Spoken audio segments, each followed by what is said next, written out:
我经常跟大家说的啊，就是可以用椰糠作为栽培机制。什么是椰糠？大家看一下，这就是椰糠啊，也就是我们常说的椰糠砖。像这种呢是属于细椰糠，然后用水泡了以后，它自然就膨胀了。像这一块大概就在4.5公斤，这一块椰糠都可以达到70-80升。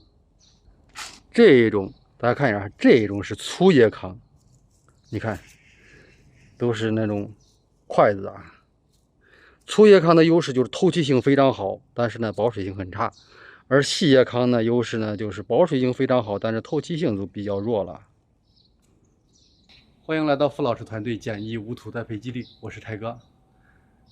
我们如果说去做机制栽培的时候啊，这个栽培机制尽可能的选用当地的农业废弃物进行处理以后做栽培机制，这样的话比较省钱。但是呢，有些地方呢可能这个农业废弃物没有合适的，但是呢，有些朋友呢又想去做机制栽培，那么我就给大家推荐采用这种叶糠。用叶糠做栽培机制的话，性价比还是非常高的。但是如果说我们选择叶糠的话，一定要记住几个点啊。第一个，泡发率，就是你同样一块是4.5公斤或者5公斤，你别有的那假叶糠的话，或者质量比较低劣的叶糠，可能只能泡个60升。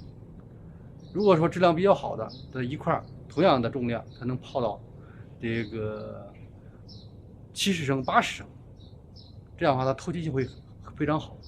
另外一个呢，你不能有盐分，盐分值不能高。就说这个椰糠里面呢，它含有盐的，正规厂家生产的椰糠呢，它呢会要进行洗盐处理的。你像一些那种透气曲小的劣质椰糠呢，它就不去洗盐。所以说呢，你用那种椰糠的话，你根本栽不上苗，苗是长不好的。另外一个酸碱值，酸碱值呢一般要尽可能的控制在6左右。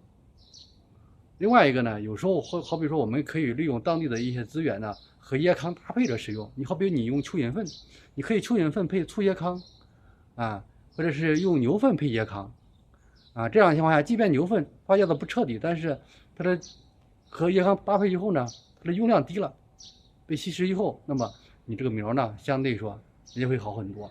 所以说，这个叶糠的选择呀，或者栽培机制的配比啊，都是要灵活的进行掌握的。